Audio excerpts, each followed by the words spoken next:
വെള്ളിയാഴ്ച ദിവസം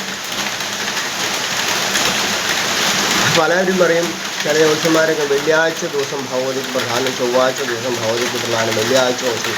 അങ്ങനെയൊന്നുമില്ല. ആഴ്ചകളൊക്കെ ആപേക്ഷികമാണ്. അത് സൃഷ്ടിക്കപ്പെട്ട ഒന്നാണ്. ഉരുണ്ടിരിക്കുന്നതായ ഒരു ഗോളത്തിന് ചുറ്റും 30 ഡിഗ്രി പ്രകാശം അടിക്കുമ്പോൾ അത് മേടം, ഇടവം, മിഥുനം, കർക്കിടകം എന്നൊക്കെ പറയുന്നല്ലാതെ ഇത് തന്നെ ഇല്ലാത്ത ഈ ക്ഷണികമാണ് പ്രപഞ്ചം. പ്രപഞ്ചം എന്നൊന്നും അശ്വരമാണ്, ഇല്ലാത്തതാണ്. കാരണം അത് എപ്പോഴും ചേഞ്ച് ചെയ്യുകയും ഈ സെക്കൻഡ് കഴിഞ്ഞാൽ അടുത്ത സെക്കൻഡ് വേറെയാണ്. അപ്പം ഇല്ലാത്തതായ ഈ പ്രപഞ്ചത്തിൽ ഇരുന്നു കൊണ്ട് സത്യമായിട്ട് എന്നേ ഉള്ളൂ, സത്യവസ്തുവായിട്ട് ഈശ്വരൻ മാത്രമേ ഉള്ളൂ എന്നാണ്. അതിനെ എന്തു വേണമെങ്കിലും വിളിക്കാം. കൃഷ്ണൻ എന്ന് വിളിക്കാം, വിഷ്ണു എന്ന് വിളിക്കാം, മഹാദേവൻ എന്ന് വിളിക്കാം, അഘോരമൂർത്തി എന്ന് വിളിക്കാം. അപ്പോൾ അങ്ങനെ പോകുമ്പോൾ ആലോചിക്കുമ്പോൾ ഈ പെയ്യുന്ന മഴയോ വെള്ളമോ അങ്ങനെ ചിന്തിക്കുമ്പോൾ വെള്ളവും ഈശ്വരനാണ് എന്നർത്ഥം. ജലം ഇല്ലാതെ നിലനിൽപ്പില്ല. പലയിടത്തും മഴ പെയ്തിട്ടും പലയിടത്തും ഇപ്പോഴും നല്ല വെള്ളം കുടിക്കാൻ കിട്ടാനില്ല എന്നർത്ഥം. കേരളത്തിലോളം അങ്ങോട്ടുള്ളതായ ഇന്ത്യയിലുള്ളതായ എൻ്റെ മകൾ പഠിക്കുന്ന ഹോസ്റ്റലടക്കം നോക്കിക്കഴിഞ്ഞാൽ നല്ല വെള്ളമില്ല, അതൊരു അവസ്ഥയാണ്. അപ്പോൾ വെള്ളം വേണം, ജലം വേണം. നമ്മൾ വിചാരിക്കും എന്തൊരു മഴയാണെന്നല്ല, നല്ല മഴ എന്ന് പറയാൻ സാധിക്കുമ്പോൾ അപ്പോൾ ശുദ്ധമായ ജലം സ്രോതസ്സുകൾ നിറയണം.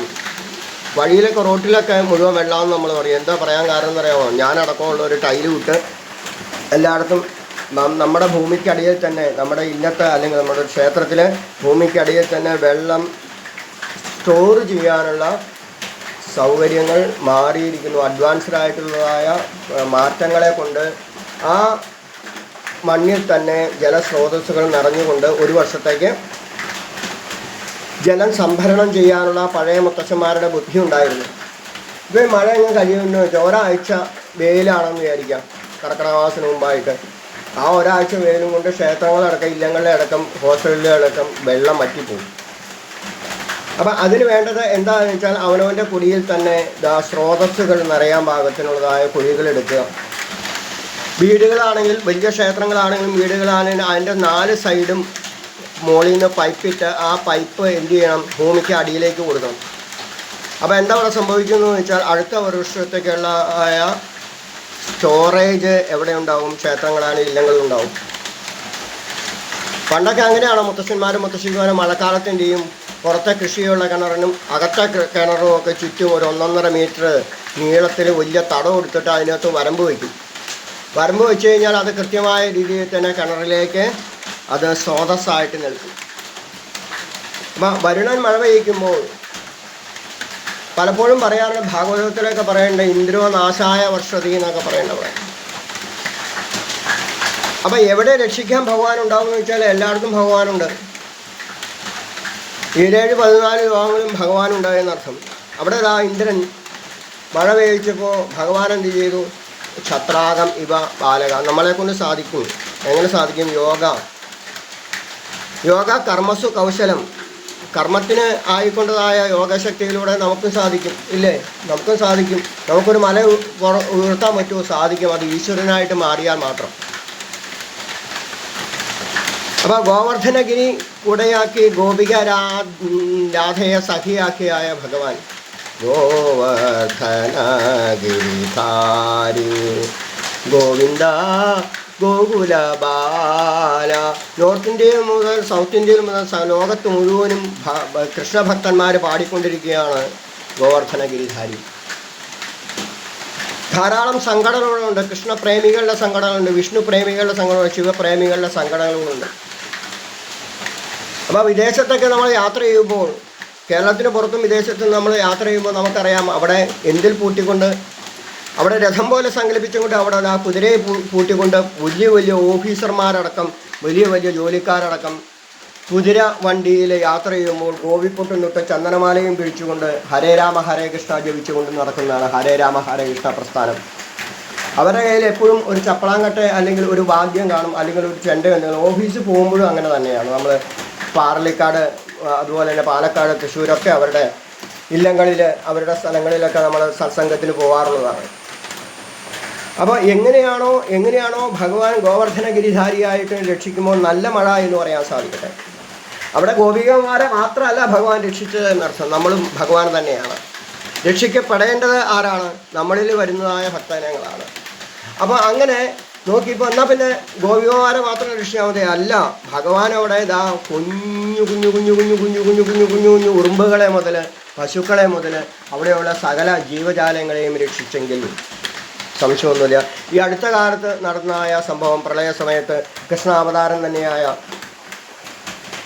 ചിലപ്പോൾ ഭഗവതി ഭാവനായ നമ്മുടെ അമ്മ മാതാ അമൃതാനന്ദമയി ദേവി, ശക്തമായ പ്രളയം, ശക്തമായ ഒരു തിരമാല വന്നപ്പോൾ തീരത്ത്, വള്ളിക്കാവിൻ്റെ തീരത്തടക്കം കംപ്ലീറ്റ് സ്ഥലത്ത് നിറയെ മീനുകൾ അടിഞ്ഞുകൂടിയപ്പോൾ അവിടെ ഒരു മുത്തശ്ശൻ കാർന്നോട് ഓടിക്കൊണ്ട് പറഞ്ഞു, എത്രയും പെട്ടെന്ന് എല്ലാവരും ഇവിടുന്ന് ഒഴിയൂ, ഇത് വലിയൊരു തിരമാല വരാൻ പോവാണ്. അദ്ദേഹത്തിന് സുനാമി എന്ന് പേര് പറയാൻ അറിയില്ല.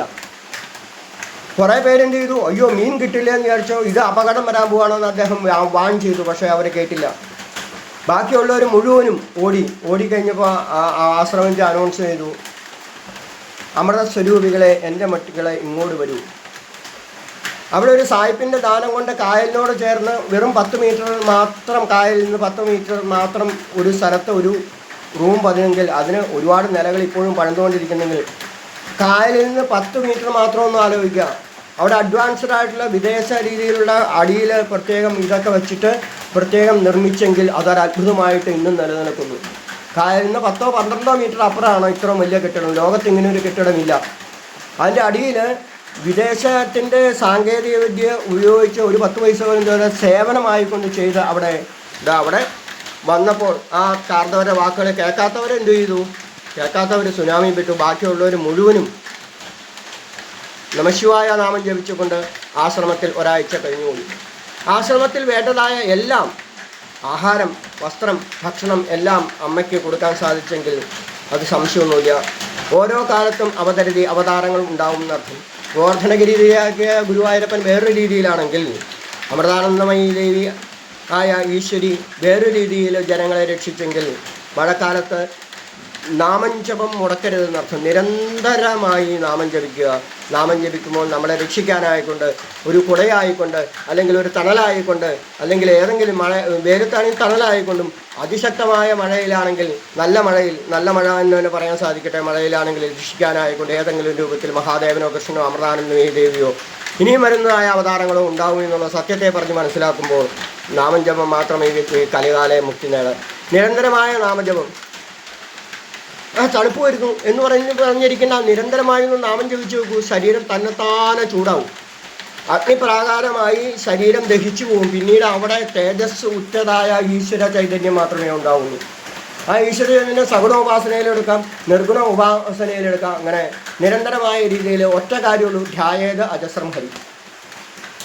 നിരന്തരമായി ഭഗവാനെ മാത്രം ധ്യാനിക്കുക, ധ്യായേ അജസ്രം ഹരി. ഇനി അതും മറ്റില്ലെങ്കിൽ വേണ്ട, ഒരു മയിൽപ്പീലി ധ്യാനിക്കുക, അല്ലെങ്കിൽ മഹാദേവൻ്റെ തൃക്കണ്ണ് ധ്യാനിക്കുക, അല്ലെങ്കിൽ മഹാദേവൻ്റെ കഴുത്തിൽ കിടക്കുന്ന നാഗത്തെ ധ്യാനിക്കുക. ഏതെങ്കിലും ഒരംശത്തെ ധ്യാനിക്കാൻ സാധിക്കുന്നു, അത് മതി.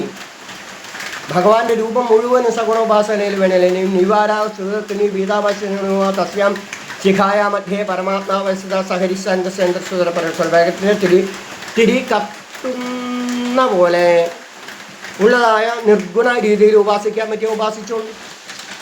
പിന്നെ ധാരാളം സംഘടനകളുണ്ട്. ഒരു പോയിന്റ് വരച്ചു വെച്ചിട്ട് അതിൻ്റെ ചുറ്റും കുറേ ആടക്കാലൊക്കെ വെച്ച് ഉണ്ട്. അങ്ങനെയുള്ള കുറേ സംഘടനകളുണ്ട്. അവരും എത്തിച്ചേരുന്ന എന്തിലേക്കാണ്? ഈശ്വരനിലേക്ക് തന്നെയാണ്. അപ്പം അങ്ങനെ പല ആൾക്കാരുണ്ട്. അപ്പോൾ ഒരു പോയിന്റിലേക്ക്, അല്ലെങ്കിൽ ഒരു ലക്ഷ്യത്തിലേക്ക്, അല്ലെങ്കിൽ ഒരു സഗുണ ഉപാസനയിലേക്ക് എന്തെങ്കിലും ഒന്നിനെ പിടിക്കുക. ഈ 1000 എണ്ണത്തിന് പിടിക്കാൻ പോകുമ്പോഴാണ് പ്രശ്നം.